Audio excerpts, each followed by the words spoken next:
In 1955, New Zealand had a population of around 2 million people. Sydney Holland was our Prime Minister. Homosexuality was illegal. It's also when our adoption laws were written and they haven't been revised since. Well, now the Human Rights Tribunal has labelled the 60-year-old laws discriminatory and is calling for urgent changes. They include giving same-sex, de facto and civil union partners the right to adopt and removing the requirement for single men adopting a female child to prove special circumstances, when there is no such requirement currently in the law for single females. Labour's Justice spokesperson Jacinda Ardern thoroughly agrees, but Family First National Director Bob McCoskrie says we need to protect our children and keep the laws as they are. They both join me now. Bob, Jacinda, good morning to you. Good morning. Thanks very much for joining us. Look, Jacinda, I'm going to come to you first. 60 years does seem like a long time. New Zealand has changed dramatically since then.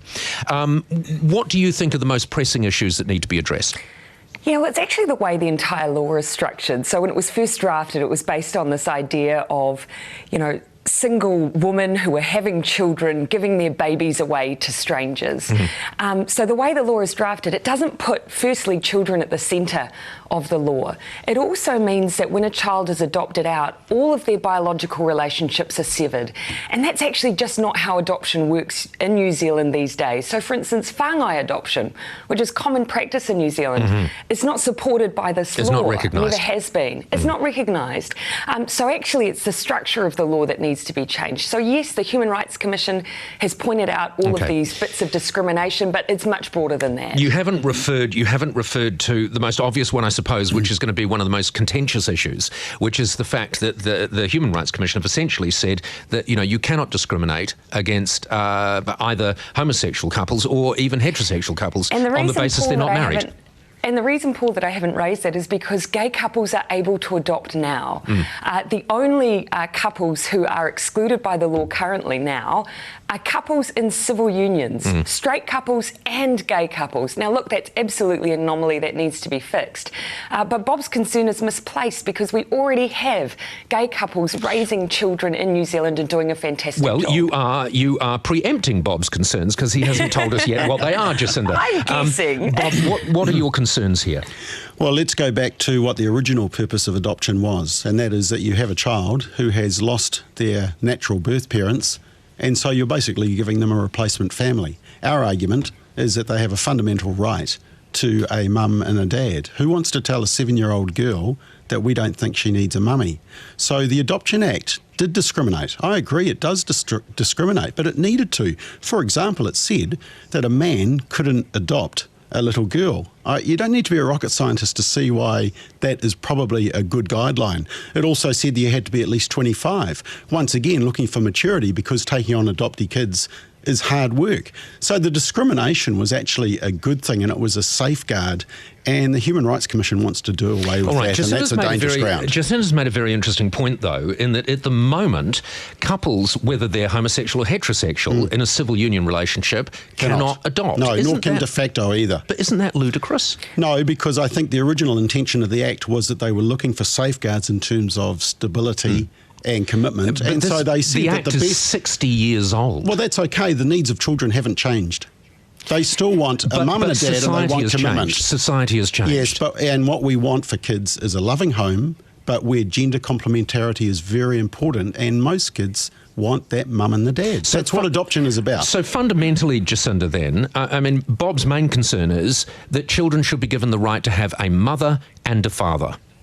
Yeah, and look, what I would say to that is all of the research and evidence now tells us that what children ultimately need is a stable, loving environment. And we know that these couples are providing that environment. But actually, put the research aside. Bob, there are 5,000 children in this country right now who are not in a family that is stable and loving. They are in the care of the state. Now, you cannot tell me that those children are better off in that situation than they are in the home of a gay couple who can provide them love and stability. Okay, what do you say to that?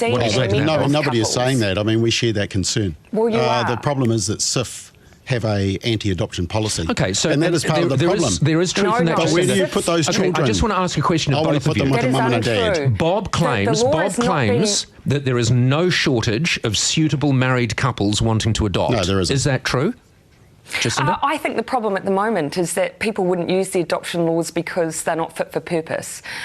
Because ultimately, as I said in the beginning, adoption laws sever the tie of biological families. So instead, the government's brought in Home for Life almost to paper over the fact that the law isn't fit for most family situations. That's why we need to reform it. It's very hard to argue against that, isn't against that, because that's just bureaucracy that you're speaking there. I mean, at the end of the day, it is either true to say that there is no shortage of suitable married couples wanting to adopt, or it is false. So that is what Bob claims. No, Paul, I would say we do have a large number of people who want to foster. Foster doesn't mean that they move on to adoption, because adoption, for instance, requires permission, and families often won't want to grant that. So it's about giving legal standing to those relationships.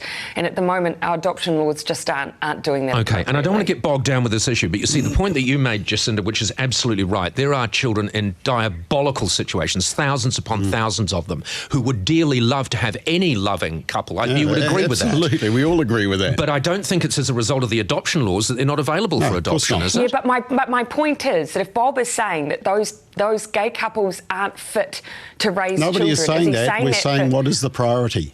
And what is the best case example, and what is the purpose of adoption? Okay, let me ask you a specific question, Bob. And I'm saying there are plenty of children that need love, and we shouldn't discriminate. And they also need gender complementarity. They want the mum and the dad. Well, that's slightly at conflict with what you were saying just now, Do you want to say to a 7-year-old girl, we don't think you need a mummy? Bob, if you want to worry about the world imploding, worry about nuclear weapons and climate change, not gay couples.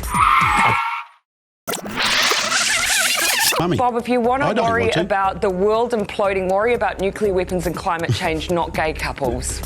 I just want to ask you a very, about gay couples, because it's also heterosexual de facto couples that can't adopt as well. It's not a gay issue, Jacinda. No, very quick question. Well, it is a gay issue when you talk about, a child deserves a mother and a father. Heterosexual de facto couples cannot adopt. I know, exactly. Union. But let me just ask you this one quick question, Bob. Let me just ask you this one quick question, Bob. If you met a gay couple, and you know there are many, many, many gay couples, both males and females, who are perfectly competent, they're in a good, sound relationship, perfectly competent to bring up a child in a very loving relationship, would you have anything against them adopting a child? Look, it's happened, and would you have anything against them adopting a child? Look, we need to go back to the original protection of children in terms of what is their right. So the answer to that is yes. What is the right of children? We believe the right of children, yes, because they don't have either a mum or a dad. And look, we all bemoan the problem of fatherlessness. I thank you both very much for joining us. Jacinda Ardern, Bob McCroskey.